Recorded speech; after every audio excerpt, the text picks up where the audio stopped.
Bismillahirrahmanirrahim. Assalamualaikum warahmatullahi wabarakatuh.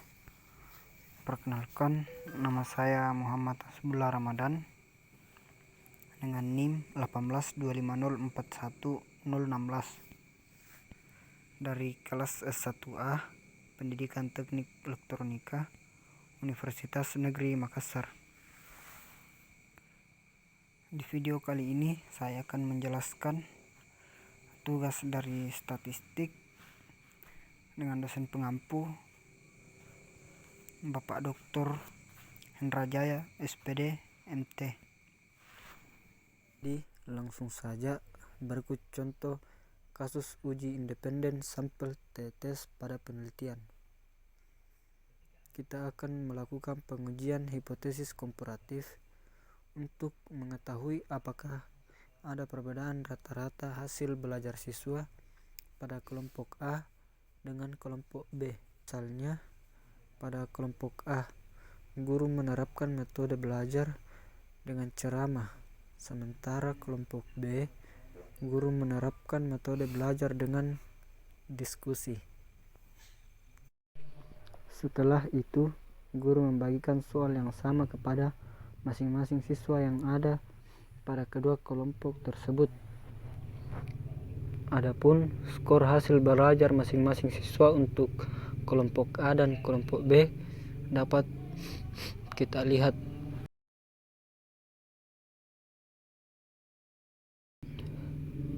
pada tabel di bawah ini.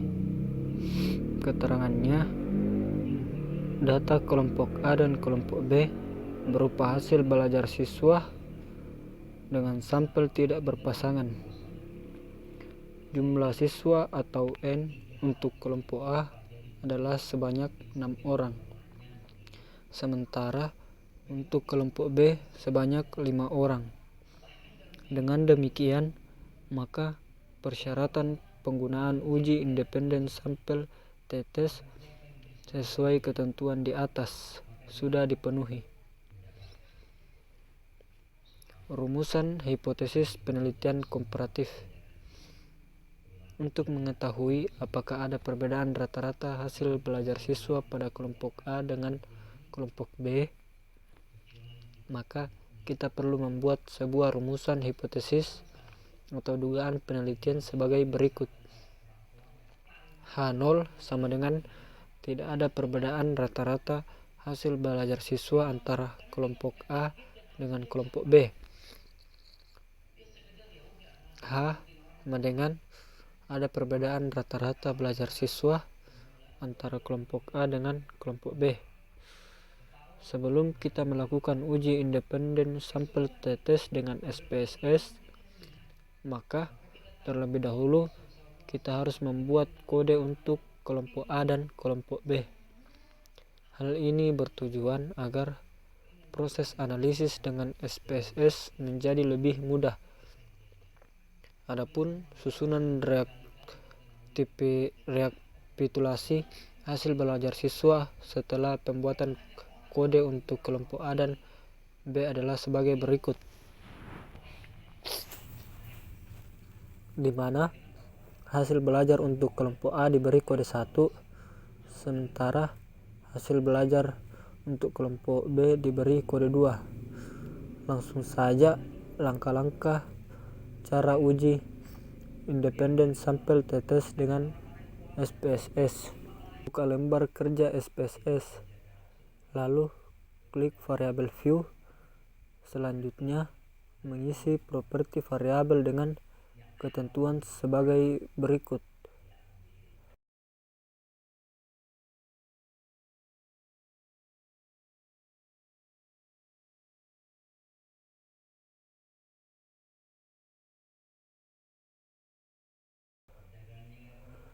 Setelah itu, langkah kedua untuk mengisi properti pada bagian values untuk variabel kelompok, maka klik non baris kedua hingga muncul kotak dialog values label. Kemudian pada kotak value isikan 1 dan kotak label isikan kelompok A. Lalu klik add seperti ini. Selanjutnya isi kembali kotak value dengan 2 dan kotak label isikan kelompok B, lalu klik add.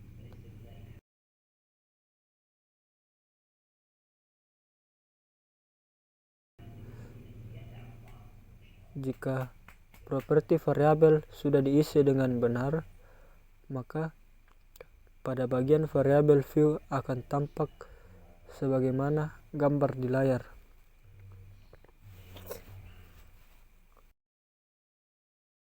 Langkah berikutnya, klik data view, kemudian untuk variabel hasil isikan dengan nilai belajar siswa untuk kelompok A, kemudian dilanjutkan kelompok B di bawahnya. Selanjutnya, untuk variabel kelompok isikan dengan kode kelompok A diikuti kode kelompok B di bawahnya, seperti ini. Langkah selanjutnya, dari menu SPSS Quick Analysis, Compare Means, Independent Sample Test.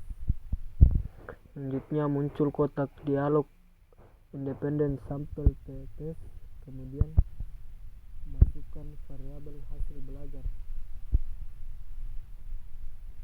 ke kotak test variabel, lalu masukkan variabel kelompok ke kotak grouping variabel. Selanjutnya klik define group, muncul kotak dialog define group. Pada kotak grup 1 isikan 1 dan pada kotak grup 2 isikan 2, lalu klik continue, klik OK, maka akan muncul output SPSS dengan judul test. Selanjutnya akan kita menafsirkan selanjutnya dasar pengambilan keputusan uji independen sampel test.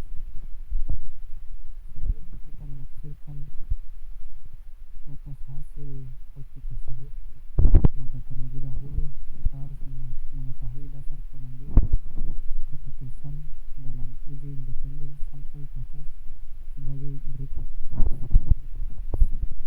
1.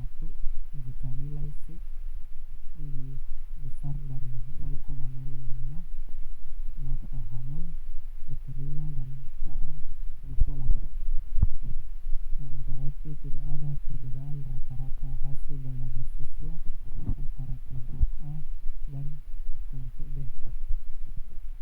Jika nilai C lebih besar dari 0,05, maka H0 ditolak dan HA diterima. Tapi ada perbedaan rata-rata hasil belajar siswa antara kelompok A dengan kelompok B.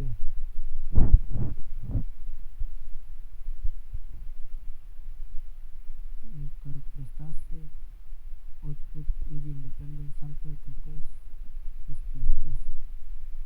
Tabel output pertama, grup statistik.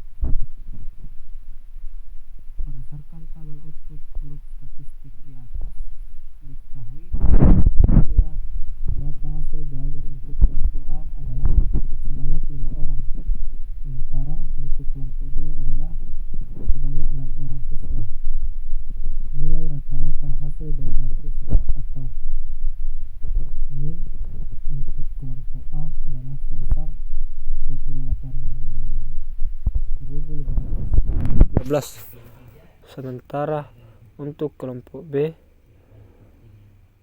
sebesar 133.104. Dengan demikian, secara deskriptif statistik dapat disimpulkan ada perbedaan rata-rata hasil belajar siswa antara kelompok A dengan kelompok B.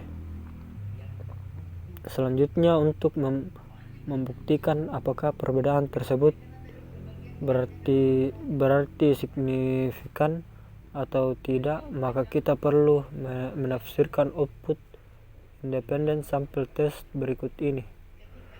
Tabel output kedua, independent sample test.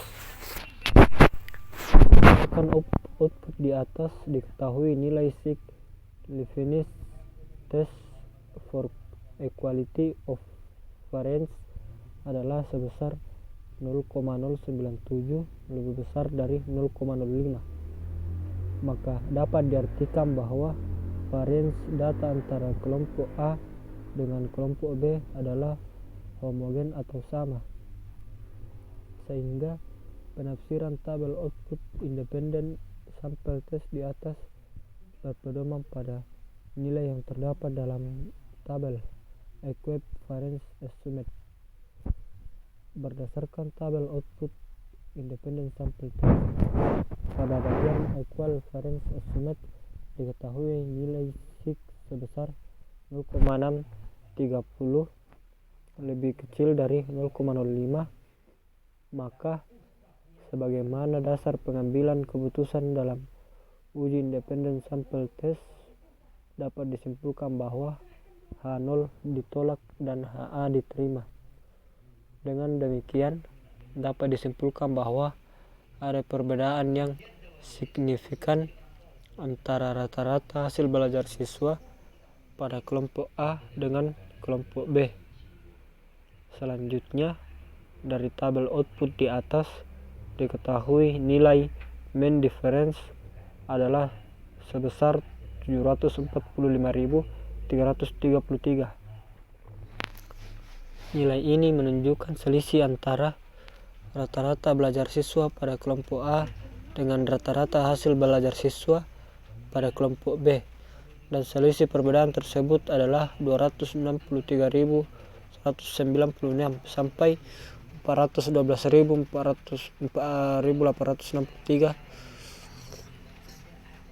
95% confidence interval of the difference lower of upper dapat dilihat di tabel ini, dan lower sampai upper. Info tambahan, terhitung bernilai negatif dalam contoh hasil di atas adalah 0,499 bukan merupakan sebuah kesalahan, namun satu hitung bernilai negatif ini disebabkan karena nilai rata-rata belajar pada kelompok lebih rendah dari rata-rata hasil belajar pada kelompok B. Maka jika Anda menggunakan pengambilan keputusan dalam uji independen sampel test melalui perbandingan antara nilai terhitung dengan T-tabel, maka nilai terhitung di sini dapat berarti positif, yakni 0,499 membandingkan terhitung dengan T-tabel dalam uji independen sampel test. Adapun pengambilan keputusan berdasarkan perbandingan nilai terhitung dengan T-tabel dalam uji independen sampel test ini dapat berpedoman pada dasar keputusan berikut ini. 1. Jika nilai terhitung T-tabel maka H0 diterima dan HA ditolak, yang berarti tidak ada perbedaan rata-rata hasil belajar siswa antara kelompok A dengan kelompok B. Jika nilai terhitung lebih besar dari T-tabel maka H0 ditolak dan HA diterima, yang berarti ada perbedaan rata-rata hasil belajar siswa antara kelompok A dengan kelompok B. Diketahui nilai terhitung adalah sebesar 0,499. Selanjutnya kita tinggal mencari nilai T-tabel dengan mengacu pada rumus A per 2 dalam kurung DF sama dengan 0,05 per 2 bagi 9 dalam kurung 9 sama dengan 0,025 bagi 9. Cari nilai tersebut pada distribusi nilai T-tabel statistik, maka ditemukan nilai tabel sebesar 2,262. Dengan demikian nilai terhitung sebesar 0,499 lebih besar dari T-tabel, yaitu 2.262. Maka berdasarkan dasar pengambilan keputusan melalui perbandingan nilai terhitung dengan T-tabel, dapat disimpulkan bahwa H diterima dan HA ditolak, yang berarti tidak ada perbedaan rata-rata hasil belajar siswa antara kelompok A dengan kelompok B, atau dengan kata lain, penerapan metode belajar ceramah dengan metode belajar diskusi oleh guru akan menghasilkan hasil belajar yang sama. Sekian pembahasan tentang cara melakukan uji independen sampel tes menggunakan program SPSS. Semoga bermanfaat dan terima kasih. Assalamualaikum warahmatullahi wabarakatuh.